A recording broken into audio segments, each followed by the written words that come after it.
আসসালামু আলাইকুম। অবিরাম বাংলার সংবাদে সবাইকে স্বাগত জানাচ্ছি। আমি নাইম ফাতুল মুবিন। শুরুতে বিআরবি কেবলস সংবাদ শিরোনাম। নিজের জালে নিজেই আটকা পড়ল খুনি। শহীদ ওসমান হাদির খুনের ঘটনায় নতুন মোড়, ফাঁস হল রাঘব বোয়ালদের মুখোশ। খোঁজ মিলল হাদি হত্যার অন্যতম মাস্টারমাইন্ড বাপ্পির। যমুনা টিভির অনুসন্ধানে জানা গেল ভয়ঙ্কর তথ্য। এবং সর্বশেষ দেখবেন হাদি হত্যার পেছনে মির্জা আব্বাস ও স্বরাষ্ট্র মন্ত্রণালয়ের ভূমিকাই বাকি। বিস্তারিত প্রতিবেদন। এতক্ষণ শুনছিলেন সংবাদ শিরোনাম, এখন থাকছে বিস্তারিত। শহীদ শরীফ ওসমান হাদি ইনকিলাব মঞ্চের মুখপাত্র, যাকে কয়েকদিন আগেই খুন করা হয়েছে। আমরা হুন্নে হয়ে খুঁজছিলাম ফয়সাল করিম মাসুদকে, কিন্তু আজ সকালে যা দেখলাম তাতে পুরো বাংলাদেশের মানুষের চোখ কপালে উঠেছে। খুনি পলাতক? খুনি কি আন্ডারগ্রাউন্ডে, নাকি খুনি মন্ত্রণালয়ের ড্রয়িং রুমে বসে চা খাচ্ছে? কেন এই লোকচুরি? প্রমাণ লোপাটের চেষ্টা কেন? আজকের অনুসন্ধানে ভিডিওতে আমরা উন্মোচন করব কিভাবে একজন অস্ত্রধারী ডাকাত সরকারি টেন্ডার পায়, কোন জজ তাকে জামিন দিয়েছিল, কে তার আইনজীবী ছিল, এবং হাদি হত্যার ব্লুপ্রিন্ট আসলে কোথায় তৈরি হয়েছিল। প্রশাসনের ভেতরে ঘাপটি মেরে থাকা সেই পুরনো সেটআপের মুখোশ উন্মোচন করব আজ। উন্মোচন করব হাদি হত্যার পেছনে মির্জা আব্বাস ও স্বরাষ্ট্র মন্ত্রণালয়ের ভূমিকায় বাকি।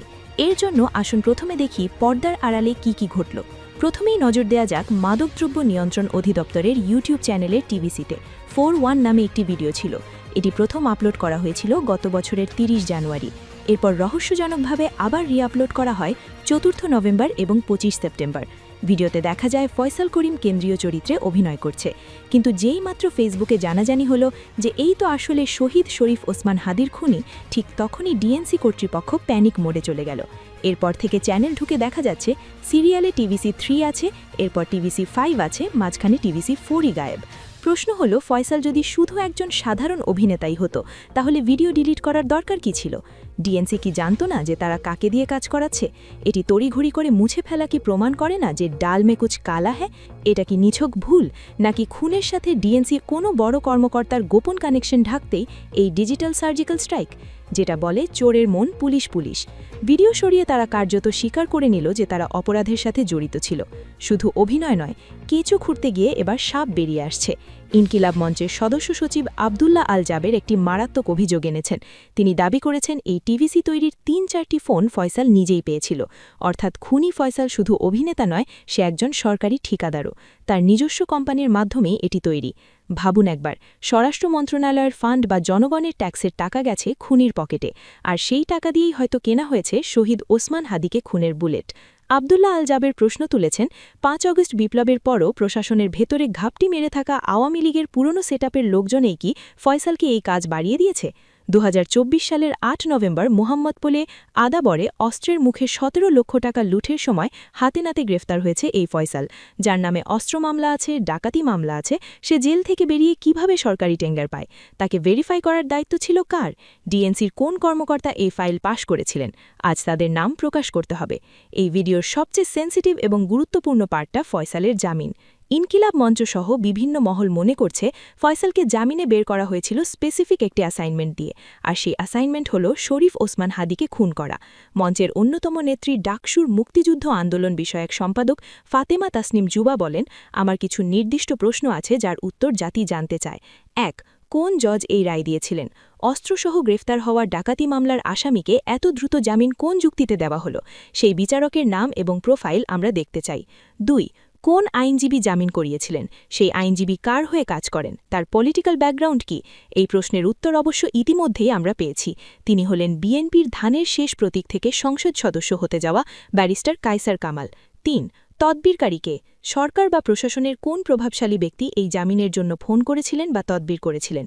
তিনি বলেন, ফয়সাল তো একা নয়, সে কার দ্বারা নিয়োগকৃত, কার চ্যানেলে বা রেফারেন্সে সে ইনকিলাব মঞ্চে অনুপ্রবেশ করার চেষ্টা করছিল। সেই নেটওয়ার্কটা উন্মোচন করা জরুরি, কারণ সে শুধু ট্রিগার চেটেছে, কিন্তু বন্দুকটা তুলে দিয়েছে অন্য কেউ। তাকে জামিনে বের করা মানেই তাকে খুনের লাইসেন্স দেওয়া। আরেকটি বিষয়, কবিরের নামে যাকে গ্রেফতার করা হয়েছে সেও নাকি প্রথম ঘটনায় ফয়সালের সাথে ছিল। কবিরের কাছে সব তথ্য থাকার কথা, ফয়সাল ছাড়া তার কাছে লিড থাকার হাই চান্স রয়েছে। তবুও কেন মামলার অগ্রগতি নেই? কেন তদন্ত কর্মকর্তারা বলছেন নতুন কোনো তথ্য পাওয়া যাচ্ছে না? এই তদন্ত কি ইচ্ছে করেই স্লো করা হচ্ছে? কাউকে বাঁচানোর চেষ্টা চলছে? কবিরকে রিমান্ডে নিয়ে যথাযথভাবে জিজ্ঞাসাবাদ করলেই তো মাস্টারমাইন্ডের নাম বেরিয়ে আসার কথা। শহীদ শরীফ ওসমান হাদি হত্যাকাণ্ডের সাথে বর্তমান প্রশাসনের একাংশের সম্পৃক্ততার যে আভাস পাওয়া যাচ্ছে তা গা শিউরে ওঠার মতো। স্বরাষ্ট্র মন্ত্রণালয়ের অধীনস্থ সংস্থার বিজ্ঞাপনে খুনি অভিনয় করে, টেন্ডার পায়, আর জামিনে বেরিয়ে এসে বিপ্লবীদের খুন করে। এটা কোনো বিচ্ছিন্ন ঘটনা হতে পারে না। এটি একটি সংঘবদ্ধ চক্রের কাজ বলেই মনে করে ইনকিলাব মঞ্চ। ইনকিলাব মঞ্চ অনুসন্ধানী জানালিবিদদের প্রতি এবং সরকারের উচ্চ মহলের প্রতি কিছু দাবি জানিয়েছে। ডিএনসিতে যে কর্মকর্তারা ফয়সালকে কাজ দিয়েছেন তাদেরকে অবিলম্বে গ্রেফতার করতে হবে। 2. ফয়সালকে জামিন প্রদান করা বিচারক এবং আইনজীবীর তদন্ত করতে হবে। 3. ভিডিও ডিলিট করে যারা প্রমাণ লোপাট করেছে তাদের ডিজিটাল অ্যাক্টের আওতায় আনতে হবে। এবার আসা যাক বাপ্পির আমলনামায়। ইনকিলাব মঞ্চের মুখপাত্র শরীফ ওসমান হাদি হত্যাকাণ্ডের অন্যতম মাস্টারমাইন্ড হিসেবে নাম আসা কে এই তাইজুল ইসলাম চৌধুরী ওরফে বাপ্পি। কোথায় পালিয়ে আছেন তিনি? একজন সাবেক কাউন্সিলর। কেনই বা এই খুনের পরিকল্পনায় জড়িত? তার উপরে কি অন্য কেউ এই হত্যার হুকুমদাতা বা পরিকল্পনাকারী আছেন? অনুসন্ধান চালিয়ে এমন সব প্রশ্নের উত্তর খুঁজেছে যমুনা টেলিভিশন। কলকাতার রাজারহাটের ওয়েস্ট ব্যারাবেলে মেঠোপাড়া এলাকা ঝনঝনগুলির 4তলা ভবনের 2য় তলায় এই 3 ফ্ল্যাট। 6 জানুয়ারি রাতেও এই ফ্ল্যাটে ছিলেন ঢাকা উত্তর সিটির 6 নং ওয়ার্ডের সাবেক কাউন্সিলর তাইজুল ইসলাম চৌধুরী ওরফে বাপ্পি।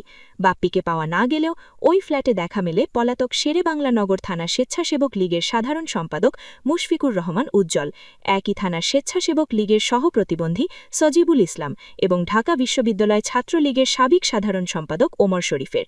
বাপ্পি যে এখানে ছিলেন তা নিশ্চিত করেন পলাতক এই নেতারাও। স্থানীয়রা জানান, প্রায় 1 বছরের বেশি সময় ধরে কলকাতার এই এলাকায় পুলিশ পরিচয়ে বাপ্পি ও আওয়ামী লীগের কয়েকজন আত্মগোপনে থাকেন। একাধিক সূত্র নিশ্চিত করেছে কলকাতার পুলিশের হাতে আটক হয়েছেন তাইজুল ইসলাম চৌধুরী বাপ্পি। যদিও নারায়ণপুর থানা পুলিশ এ বিষয়ে কোনো বক্তব্য দিতে রাজি হয়নি। রূপনগরের মিল্ক বিটা রোডে চৌধুরী বিলায় গেলে দেখা হয় বাপ্পির মায়ের সাথে। যদিও তিনি দাবি করেন ছেলে এমন অপরাধে জড়িত নন।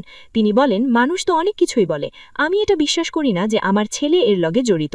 প্রিয় দর্শক, আপনারা যারা হাদি হত্যার বিচার চান কমেন্টে লিখুন হাদি হত্যার বিচার চাই।